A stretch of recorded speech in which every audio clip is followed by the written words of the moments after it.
Salud Integrativa. Ayúdanos a mejorar la salud y la calidad de vida de las personas. Únete a nosotros y difundamos las excelencias de la medicina integrativa. Y ahora, amigos y amigas, un tiempo para hablar de nuestra salud. Es verdad que sabemos que lo que pensamos, ¿verdad?, lo que sentimos, nuestras emociones están íntimamente relacionadas con nuestra salud. Sabemos también que el estrés y una inadecuada gestión emocional pues pueden tener un impacto determinante en nuestro estado de salud. En este sentido, contamos con la psicología integrativa como herramienta para, especialmente en estos tiempos de crisis sanitaria, pues preservar nuestra salud mental y también nuestra salud física. Nos acompaña Elena Guerrero, que es psicóloga integrativa. ¿Qué tal? ¿Cómo estás, Elena? Bienvenida. Hola, un placer. Buenos días. Oye, cuéntanos, ¿qué diferenciaría la psicología integrativa, digamos, de otros enfoques o de otras terapias? Verás, la psicología es una ciencia muy nueva, es decir, tiene como máximo 200 años de vida.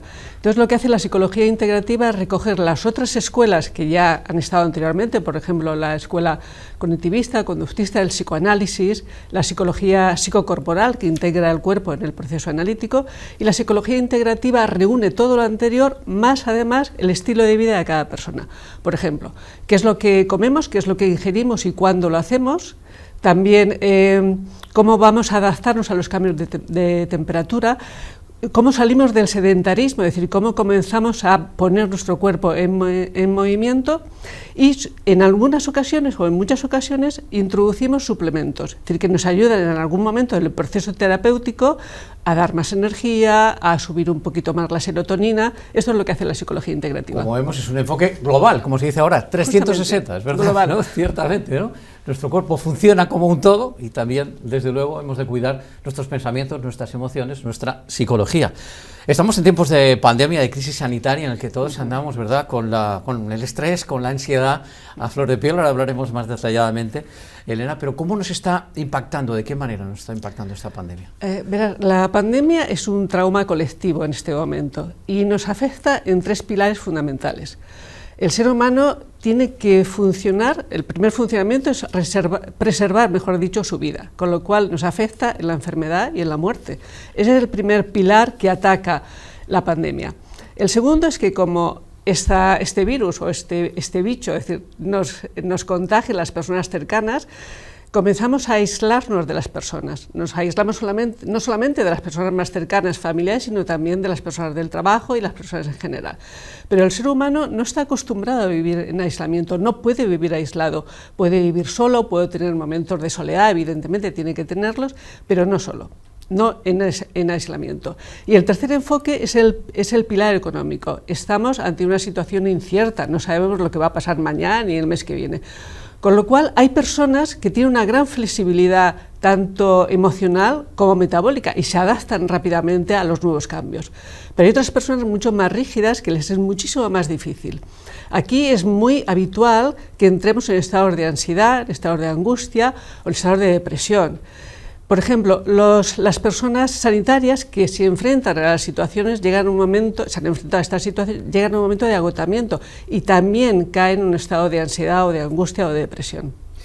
Desde luego que tener esa flexibilidad realmente es muy importante. Es verdad que hay personas que parece que tienden a cierto optimismo de manera natural y que son más flexibles. Otras personas, es verdad, tal vez, y yo me incluyo, somos un tanto más rígidos y nos cuesta esa situación de flexibilidad. Hablabas de ansiedad y de angustia. Sí. ¿Te parece que las definamos? Porque sí, no sé si es lo mismo. Todas vienen, digamos, del mundo de los miedos, ¿no?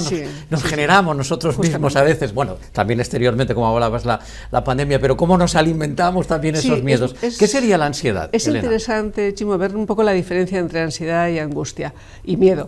La ansiedad viene de la palabra latina ansiete, significa intranquilidad, nerviosismo. Los típicos nervios que cuando vas al médico te dicen, no, es que tú lo que tienes son nervios. Bien, pues la ansiedad es cuando proyectamos en el futuro una situación de trauma, una situación preocupante que no sabemos si se va a producir en la realidad o no, pero nos encontramos sin instrumentos necesarios para combatirla.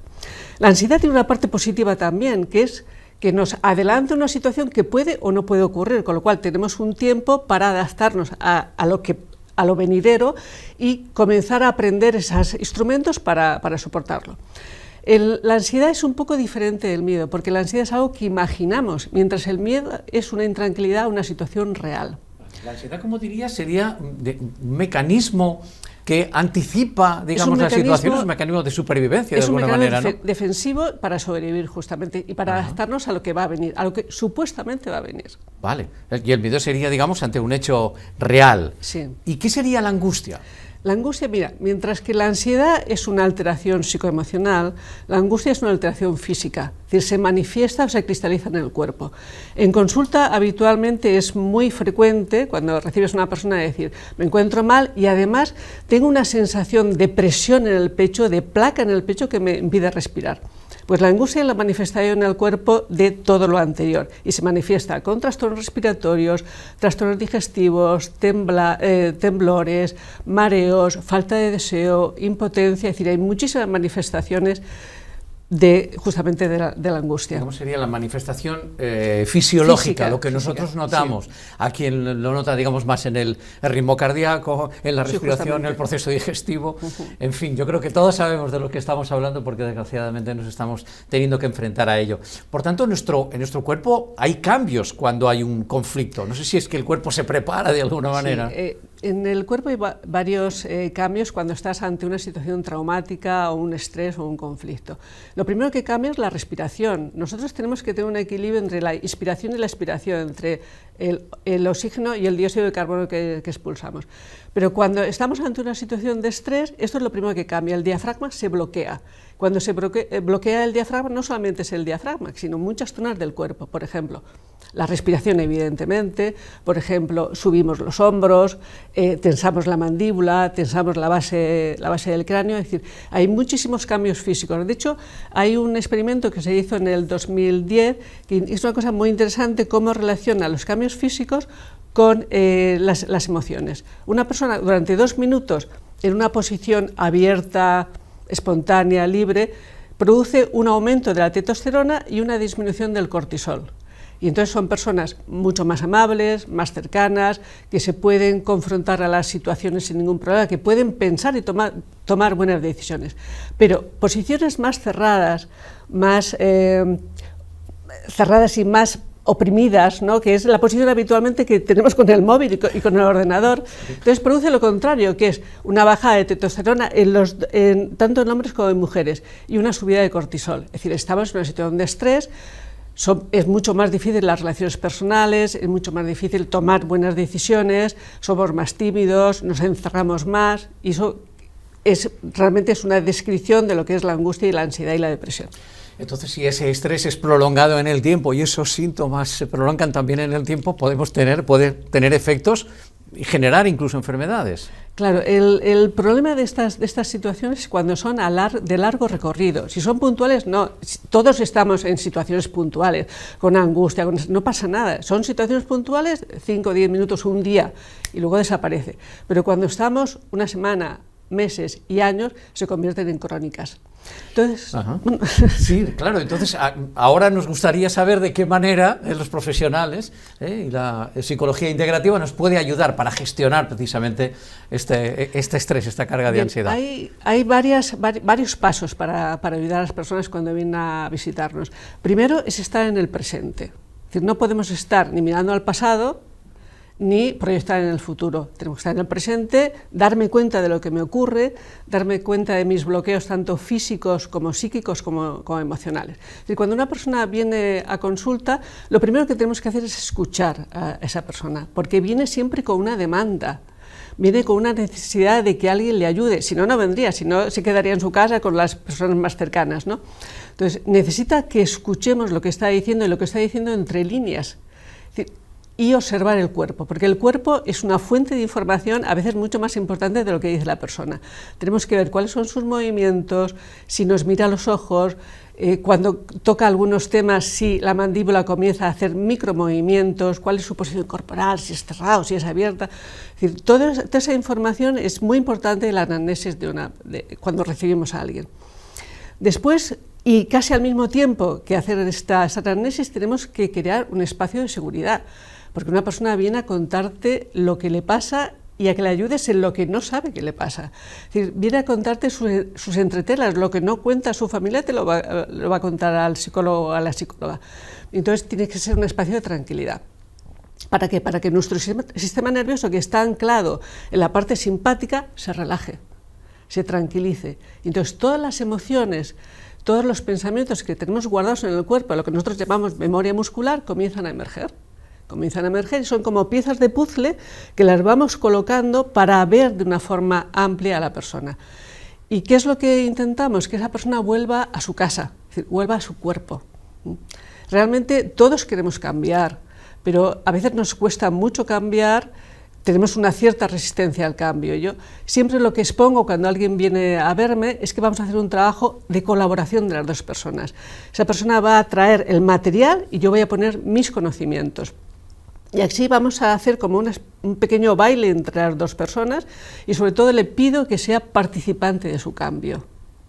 Esa idea de colaboración y también esta idea que has explicado, Elena, de volver a nuestra casa, de volver al cuerpo. Es verdad que cuando estamos en esos estados de ansiedad sostenida, de estrés, de angustia, salimos del cuerpo y observarnos también va a ser muy interesante. ¿Cómo hacemos, por tanto, desde la psicología integrativa, Elena, para resolver estos conflictos? Bien, un poco lo que te comentaba antes, primero recibimos, segundo desbloqueamos a la persona, es decir, la sacamos de este sistema nervioso simpático que está anclado, que está fijo, que está bloqueado, entonces vamos descubriendo realmente lo que la persona se ha ido guardando por circunstancias sociales, por circunstancias en su familia, o simplemente porque hay un desconocimiento importante de quién es él o ella misma.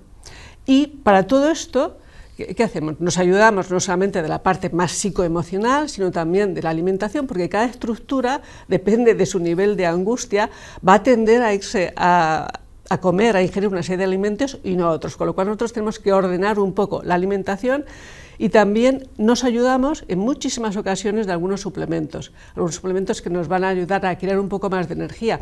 Hay personas que vienen a vernos con un cero de energía, entonces no podemos trabajar con un cero de energía, tenemos que hacer una especie de inyección a nivel de energético, entonces tenemos que usar ribosa, magnesio, glutamina, tenemos que usar varios suplementos para ayudar a la persona que podamos luego entrar en esa dinámica sinergia de trabajo. Porque ese estrés, esa ansiedad, de alguna manera, es como si hubiéramos consumido esas reservas, digamos, del cuerpo en esos nutrientes esenciales. Si te parece, Elena, para nuestros telespectadores y telespectadoras, a modo de resumen de lo que hemos hablado. Pues a modo de resumen, cuando viene alguien a hablar contigo, lo primero que tienes que hacer es escuchar. Escuchar, pero escuchar mirándole a los ojos, no escuchar mirando el ordenador o escribiendo. Tienes que comprender lo que nos está diciendo y tienes que explicarle, si lo sabes, porque a veces es mucho más complicado, lo que le está pasando. El explicar a la persona cuáles son los pasos que le están ocurriendo a nivel personal la tranquiliza mucho y te permite luego ir descubriendo todo lo que ha guardado en su musculatura, como decía antes, lo que se llama memoria muscular. Entonces vamos desbloqueando el diafragma, desbloqueando la respiración, desbloqueando los hombros, entonces todas las emociones, el llanto, la rabia, los anhelos que ha estado guardando. Aparecen esas sesiones también, ¿no? Claro, van un poco emergiendo y entonces un poco es cuando vamos ordenando, como decías antes, la vuelta a casa, la vuelta a uno mismo o a una misma. Una vuelta, digamos, a identificarnos con nosotros mismos, y ahí están también las ayudas y, por supuesto, el trabajo de las profesionales, como es el caso de Elena Guerrero.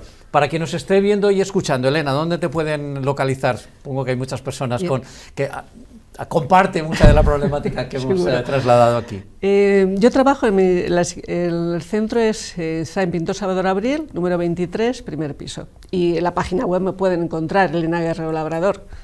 Elena, pues gracias, hacéis un trabajo ciertamente impagable y nos ayudáis muchísimo, porque es tan importante ese equilibrio emocional. Se habla mucho de gestionar el estrés y uno no sabe ciertamente por dónde empezar. Para eso están los y las profesionales. Gracias, Elena, por acompañarnos. Muchas gracias. Bueno, pues hasta aquí hemos llegado. Que paséis muy buena tarde, cuidaros mucho. Volvemos a vernos y a escucharnos mañana aquí en Comunitat Valenciana en directo.